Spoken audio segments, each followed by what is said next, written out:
दोस्तों हम सब जानते हैं कि मतलब खर्च कम करेंगे तो हमारा पैसा बचेगा। लेकिन वो खर्च कौन से हैं जिनको हम कम करके अपने पैसे को बचाएंगे, या फिर वो तरीके कौन से हैं जिनके ज़रिए हम अपने पैसे को बचाएंगे। ये बातें बहुत ही कम लोगों को पता रहती हैं। कई कई लोग इस चीज़ से भी कंफ्यूज हो जाते हैं कि पैसे बचाने के कौन से तरीके को इम्प्लीमेंट करें, कौन से तरीके को नहीं करें। और बहुत से लोग तो ये भी सोचते हैं, क्या ये तरीके वाकई में इफ़ेक्टिव होते हैं। तो आज मैं आपको 5 ऐसे इफ़ेक्टिव तरीके बताऊंगी कि जिनसे आप अपना बहुत सारा पैसा बचा सकते हैं।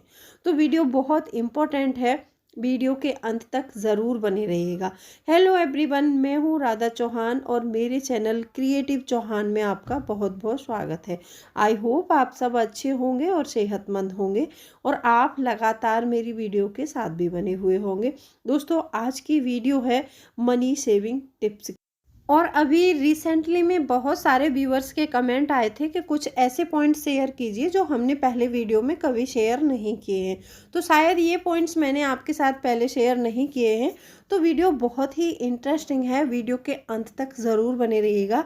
और अभी तक आपने अपने इस क्रिएटिव चौहान चैनल को सब्सक्राइब नहीं किया है तो आपसे एक रिक्वेस्ट है, अपने क्रिएटिव चौहान चैनल को सब्सक्राइब करिए और बेल आइकन को भी ज़रूर प्रेस कर दीजिएगा ताकि ऐसी ही इंटरेस्टिंग वीडियो की नोटिफिकेशन सबसे पहले आपको मिले। और वीडियो पसंद आए तो एक लाइक करके और वीडियो को आप जो भी सोशल मीडिया प्लेटफॉर्म यूज़ करते हैं उस पर शेयर ज़रूर कर दीजिएगा। और आज की वीडियो में टोटल 5 पॉइंट हैं, पाँचों पॉइंट बहुत महत्वपूर्ण है, तो वीडियो को थोड़ा ध्यान से देखना है आपने। सबसे पहला पॉइंट आता है कि अपनी लाइफ में छोटे छोटे गोल बनाइए। देखो, हम सबका सपना होता है कि हम एक हाउस खरीद लें, या फिर हम बच्चों की शादी कराएं, या बच्चों को अच्छी शिक्षा दिलाएं, या हम एक कोई कार खरीदें। सबका सपना होता है। लेकिन क्या ये एक दिन, 2 दिन, 3 दिन की मेहनत से ये सपना पूरा हो सकता है? नहीं हो सकता। ये जो बचत का प्रोसेस है काफ़ी लंबा होता है। देखो, मैं ऐसा नहीं कहती हूँ कि इन टिप्स को अपना के आप 1 करोड़ 2 करोड़ रुपए जमा कर सकते हैं। हाँ, हो सकता है कि आप जो टारगेट बना रहे हैं, जो गोल्स बना रहे हैं, उनको अचीव करने में शायद समय ज़्यादा ना लगे, आप अच्छे से बचत कर सकें। तो यदि देखो, घर कोई 1 लाख 2 लाख में घर नहीं आ जाएगा, और हमने मान लो 1 साल या फिर 2 साल सेविंग की, उसमें हम हाउस नहीं खरीद सकते हैं। हाँ, इतना हो सकता है कि हम अपने हाउस की डाउन पेमेंट इकट्ठी कर सकते हैं और हम लोन लेके कोई हाउस अपना खरीद सकते हैं। यदि हमें लोन नहीं लेना है तो हमें 10-15 साल कड़ी मेहनत करनी होगी, और उसके लिए हमें छोटे छोटे गोल्स को बनाकर उन गोल्स को अचीव करके और हमें ये पैसा बचाना होगा। छोटे गोल के लिए क्यों कह रही हूँ, अभी आप मान लो ये टारगेट करो कि मुझे 1 साल में 10 लाख रुपए सेविंग करनी है, और आपकी सैलरी सिर्फ 50 या फिर 60 हज़ार है। तो क्या आप 10 लाख रुपए की सेविंग कर सकते हो? ऑब्वियसली नहीं कर सकते हो, क्योंकि उस सैलरी में आपके खर्चे भी तो इंक्लूड हैं। आपके बच्चों की फीस है, आपके घर का खर्चा है। तो इन सारी खर्चों को करने के बावजूद आप एक लिमिटेड अमाउंट बचा पाएंगे। और आपने टारगेट रखा था 10 लाख का, यदि वो 1 साल में पूरा नहीं हुआ तो आप डीमोटिवेट हो जाते हैं। तो आप डीमोटिवेट ना हो और बोर भी ना हो, तो आप छोटे छोटे गोल्स बनाइए कि मैं 6 महीने में 50 हज़ार रुपये सेव करूँगा, या फिर मैं 6 महीने में 1 लाख की सेविंग करूँगा। तो ये सारे तरीके जब हम गोल्स बनाएंगे ना, छोटे छोटे जब हम गोल्स बनाते हैं और उनको जब हमने अचीव कर लिया, तो हम इनकरेज होते हैं। हमारे अंदर एक मोटिवेशन का जो लेवल है ना, वो काफ़ी बढ़ जाता है। तो हमें छोटे छोटे गोल्स बनाकर उनको अचीव करते जाना है, और इस सिलसिले को हमें 10-15 साल तक कंटिन्यू रखना है। इधर उधर बिल्कुल नहीं देखना है कि वो कैसी लाइफ जी रहा है, कि उसकी लाइफ स्टाइल कैसी है। इन सारी चीज़ों को परे रख के यदि हम सेविंग करेंगे और छोटे छोटे गोल्स को अचीव करेंगे, तो समझ लो कि हम अपनी लाइफ में उन बड़े गोल्स को भी टारगेट बहुत जल्द कर पाएंगे। जो हमें मतलब बड़ा कुछ करना है, हाउस खरीदना है, बच्चों की शादी करनी है, कार खरीदनी है, जो भी करना है, हम बड़े बड़े गोल्स को तभी अचीव कर सकते हैं यदि लाइफ में छोटे गोल्स हमारे अचीव हो जाएं। क्योंकि एक सपना ना हर कोई देखता है, जिसके पास सपना देखने की औकात होती है वो उन सपनों को पूरी करने की भी औकात बहुत जल्द बना लेता है। तो इसीलिए आपने छोटे छोटे गोल्स बनाने और उन गोल्स को अचीव करना है। दूसरा पॉइंट आता है कि जब भी आपकी सैलरी में इंक्रीजमेंट हो तो अपनी जीवन शैली के तरीके में ज़्यादा बदलाव नहीं करना है आपने। मेरा कहने का मतलब ये है कि बहुत से लोगों की आदत होती है कि जब उनकी सैलरी बढ़ती है और उनकी सैलरी में मतलब चाहे 10,000 या फिर 5,000 का इंक्रीजमेंट हुआ और उनको मतलब नया फ़ोन 4 महीने पहले लिया है वो भी पुराना लगने लगता है, क्योंकि सैलरी में इंक्रीजमेंट हो गया। अगले मंथ में हमें पता है कि हमारी सैलरी 10,000 बढ़कर आने वाली है, तो वो 10,000 रुपये हमें कहाँ खर्च करने हैं वो प्लानिंग हम पहले से ही कर लेते हैं। कोई हमारे पास 1,000 रुपये का हमने मान लो कोई कपड़ा खरीदा था, फिर हम क्या कहेंगे, ये भी डिस्कलर हो गया, कितने का है, 1,000 का तो है ही। मतलब ऐसी चीज़ें हमारे मतलब बर्डन करते हैं हम ना, कि मतलब बहुत सारी चीज़ें हम फालतू के खर्चे सोच के रखते हैं कि हमें अगले मंथ में ये करना है। क्यों करना है? क्योंकि हमारी सैलरी बढ़कर आने वाली है। लेकिन यहीं पर आप उल्टा कर दो कि अगले महीने हमारी सैलरी में इंक्रीजमेंट हो रहा है, आपको पता है। तो इस महीने से हम 6,000 रुपये सेविंग कर रहे थे, तो अगले महीने से हमारी सेविंग 16,000 हो जाएगी, क्योंकि हमारी जीवन शैली नहीं बदलने वाली। यदि आपको अपने, मैंने बताया कि छोटे छोटे गोल्स अचीव करने, आपको गोल याद रहेगा, आपको अपना सपना याद रहेगा, तो आप अपनी जीवन शैली में बदलाव नहीं करेंगे। यदि आप अपने सपनों को भूल जाते हैं, अपने गोल्स को भूल जाते हैं कि वो हमें गोल्स टारगेट करना है, तो आप अपनी जीवन शैली में बदलाव करने के बारे में सोचते ही रहेंगे और आपका पैसा बर्बाद होता रहेगा। तो आप बचत नहीं कर सकते हैं। आप चाहे छोटा गोल हो चाहे बड़ा गोल हो, आप टारगेट नहीं कर पाएंगे। जब भी आपकी सैलरी में इंक्रीजमेंट हो रहा है तो आपने यही करना है कि अगले महीने से हमारी बचत 16,000 होगी, और उस बचत को आपने ऐसी जगह निवेश करना है जहां से आपको अच्छा सा रेट ऑफ इंटरेस्ट आए।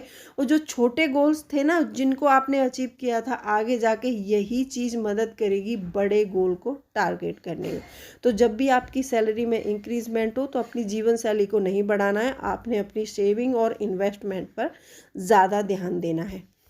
तीसरा पॉइंट आता है कि अपनी बचत को काम पर लगाएं। मेरा कहने का मतलब ये है कि अपने जो पैसे, बचाए हुए पैसे हैं जो आपके अपने हैं, उनको आपने काम पर लगाना है, क्योंकि आप बहुत सारी मेहनत करके वो पैसा कमा रहे हैं, फिर उतनी ही मेहनत करके शिद्दत से अपने खर्चे कट करके आप उस पैसे को बचाते हैं। उस पैसे को कहीं ऐसी जगह आपको खर्च नहीं करना है कि मतलब आपको कुछ पता ही ना चले, आपको कोई दर्द ही ना हो। पैसे जब भी खर्च करो सोच समझ कर करो, और अपने पैसे को सही जगह निवेश करना बहुत ज़रूरी है। निवेश करना क्यों ज़रूरी है? क्योंकि लाइफ में हम जो पैसा कमाते हैं ना, उसको यदि हम बैंक में रखते हैं, सेविंग अकाउंट में, या फिर घर में अपनी तिजोरी में रखते हैं, तो वो पैसा समय के साथ साथ अपनी वैल्यू को कम कर रहा है। वैल्यू कम कैसे हो जाती है मैं बताती हूँ आपको, क्योंकि इन्फ्लेशन रेट जो है ना हमारा हर साल 5-6% की दर से बढ़ता है। यदि हम अपने पैसे को सेविंग अकाउंट या फिर घर में तिजोरी में संभाल के रखते हैं तो उससे हमारे पैसे की वैल्यू कम हो जाती है, क्योंकि सेविंग अकाउंट में हमें 3 से 4% का ही रिटर्न मिलता है, तो भी हमारा पैसा मतलब घट जाता है। और घर में तो रखा है तो कोई उस पर रिटर्न नहीं मिल रहा, तो वहाँ भी वैल्यू घट रही है। तो इसीलिए अपने पैसे को ऐसी जगह निवेश करना है जहाँ से 8-9% का रिटर्न आपको मिले। वैसे तो बहुत सारी सरकार ने स्कीम दी हुई है हमें, गवर्नमेंट स्कीम है, पीपीएफ है, एनपीएस है, एमआईएस है, ये बहुत सारी स्कीम ऐसी हैं कि इन पर हमारे पैसे की वैल्यू घटती नहीं है, लेकिन हमारा पैसा ग्रो होता रहता है थोड़ा थोड़ा। यदि 10 से 12% का रिटर्न चाहिए और ऊपर का भी रिटर्न चाहिए तो म्यूचुअल फंड, स्टॉक्स, बहुत सारे ऐसे निवेश हैं जहां पर आप पैसे को निवेश कर सकते हैं। अच्छा, पैसा निवेश करते समय एक ध्यान और रखना है कि सारे अंडे एक ही टोकरी में नहीं रखने हैं। मेरा कहने का मतलब ये है कि हमें पैसे को डाइवर्सिफाई ज़रूर करना है। डाइवर्सिफाई करने से मेरा मतलब है कि जैसे आपने कुछ पैसा अपना गवर्नमेंट स्कीम में लगाया, कुछ पैसा आपने म्यूचुअल फंड में डाला, कुछ स्टॉक्स में डाला, तो कहीं मान लो एक जगह का निवेश कोई डूब भी जाता है तो कम से कम हमारा 2-3 जगह का पैसा सुरक्षित है, तो हम वहाँ से अपना पैसा बखूबी निकाल सकते हैं। तो ऐसे आपने, हाँ, रिस्क लेना भी बहुत ज़रूरी होता है। जितना ज़्यादा रिस्क होता है किसी स्कीम में, उतना ज़्यादा ही रेट ऑफ इंटरेस्ट होता है। तो गवर्नमेंट स्कीम में पैसा इसलिए डालना है आपको क्योंकि वहाँ पर आपके निवेश बिल्कुल सुरक्षित हैं। उस निवेश को करना है जिससे मान लो फिक्स आपको पता है कि मुझे 15 साल में पैसा चाहिए, तो आप जो है अपना पैसा पीपीएफ में मतलब लगा सकते हैं। पीपीएफ एक बहुत ही बढ़िया ऑप्शन है निवेश के लिए, जो सिक्योर है और पैसा भी वहाँ से अच्छे से मिलता है। और पीपीएफ का ये भी है कि आप 15 साल से पहले उस अकाउंट को बंद भी नहीं कर सकते। हम लोग क्या करते हैं कि एफडी कर दिया हमने 50,000 का, और एफडी हमें जब भी ज़रूरत पड़ी, थोड़ी सी ज़रूरत महसूस हुई, हम तुरंत तोड़ देते हैं। तो वहाँ से पैसा निकाल लिया हमने, वो पैसा खर्च हो गया। और एन जो जो मैं बता रही हूँ कि ये पब्लिक प्रोविडेंट फंड ऐसा है कि यहाँ से पैसा आप 15 साल से पहले नहीं निकाल सकते। यदि निकालेंगे तो आपको कुछ चार्जेस भरने पड़ते, तो उसकी डर से बहुत से लोग जो है पीपीएफ अकाउंट को तोड़ते नहीं हैं। तो इसीलिए आपने अपने पैसे को डाइवर्सिफाई करके निवेश ज़रूर करना है। चौथा पॉइंट आता है कि अपने बोनस का इस्तेमाल सही से करें। देखो, होता है ना, कभी कभी होली दीपावली आपको बोनस मिलता है, तो लोग क्या करते हैं कि उस बोनस के पैसे को ऐसे उड़ाते हैं कि जैसे उनको कंपनी ने मुफ्त में दिया है।